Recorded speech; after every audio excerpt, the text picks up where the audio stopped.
وقتی که آنها نماز را که قبول کردند برای آنها بفهمان تعلیم ده که الله تعالی در مالهای بایهای آنها زکات را فرض گردانیده است که از آنها گرفته می شود و به کمبغلها داده می شود تا اینکه در بین جمعیت مواسات باشد. یعنی نه اینکه یک گروه مردم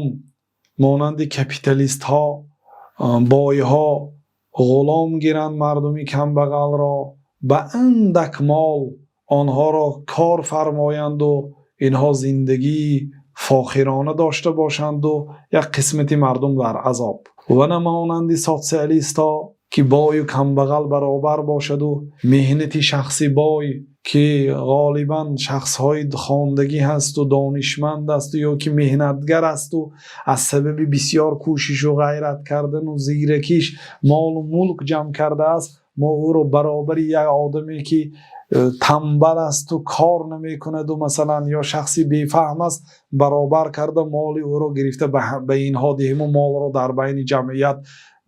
برابر دانیم که این هم مذهبی نادرست است. شریعت اسلام بهترین شریعت است و بایها حق خود را داد و گفت که فقط 2.5% آن را حق کمبغل ها را در یک سال یک مراتبه ادا کنید تا اینکه کمبغل ها هم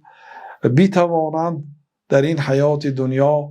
یک زندگی خوبی داشته باشند. بنابراین بعضی علمای اقتصاد گفتند که اگر هر یک شخصی که زکات بر ذمه او فرض است زکات خود را اگر ادا کند در روی زمین کمبغل نمیماند. گفتم واقعا این است تعلیمات شریعت و این است خواست الله تعالی و دین الله تعالی که بهترین دین است و بهترین حکم است و انشاءالله در حدیث های آینده دیگر احکام زکات را برای شما بیان میکنیم. در همین قدر کفایتی میکنیم. الله اعلم. صلی الله وسلم علی نبینا محمد و علی آله و صحبه اجمعین.